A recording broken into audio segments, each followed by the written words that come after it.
தான் பண்ண முடியும். அதுலயும் வந்து 1000 குறை சொல்லிட்டு இருந்தீங்கன்னா எப்படி? அப்ப நான் நல்லா சமைக்காம தான் நீங்க இப்படி நல்லா இருக்கீங்களா? இது சொல்ல நல்லா இருந்தா நல்லா இருக்குன்னு சொல்ல போறேன். நான் நல்லா இருக்குன்னு நான் மழுப்பிட்டு போறேன் நானு. சரி கஷ்டப்படுவேன் சொன்னா தாங்க மாட்டேன்னா நான் போறேன். சொல்லுங்க சொல்லுங்க சொல்லுங்க சொல்லுங்க சொல்லுங்கன்னா சொல்ல அப்புறம் இது பண்றேன். நடிக்கணும் உனக்கு அவ்வளவுதானே. நான் நடிச்சிட்டு போயிடுறேன். நடிங்க.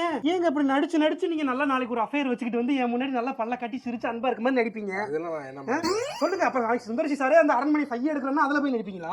இப்படி நடிச்சு என்னங்க பண்ண போறீங்க? ஐயா நடிக்கலாம் அது வேற மாதிரி. ஏங்க இங்க பாருங்க இப்படி நடிச்சுக்கிட்டே இருந்தீங்கன்னா எப்பங்க நீங்க இயல்பா வாழ போறீங்க? என் கூட வாழணுங்க. நீங்க வாழ்க்கையில ஃபுல்லா நடிச்சுக்கிட்டே இயல்பா தான் பிடிக்க மாட்டேங்குது. கோவம் வருது அவனுக்கு சொன்னோம்னா. இது ஒரு சின்ன கிரெடிட் சொன்னதுக்கு நான் கோவம் வருது. நான் கோவக்காரீங்க. ஆமா நான் கோவக்காரன். நான் ரோட்ல இருக்கவங்களோட போய் கோவப்பட்டு சண்டை போட்டுட்டு இருக்கேன் பாருங்க. உங்க கூட ஒரு சண்டை போட்டதுக்கு நான் வந்து கோவக்காரி ஆயிட்டேன். கோவப்பட கூட உரிமையில ஒரு சாப்பாடு ரெடி கொடுக்க மாட்டேங்கிறாங்க. எல்லாத்துக்கும் குறையா சொல்றது குடும்பமே சரியில்லை. சொன்ன நல்லா இருக்குன்னு சொன்னோன்னே கம்முன்னு போகாம பம்பு இழுத்துட்டு வந்து நீ தேவையில்லாம இழுத்துட்டு திரி.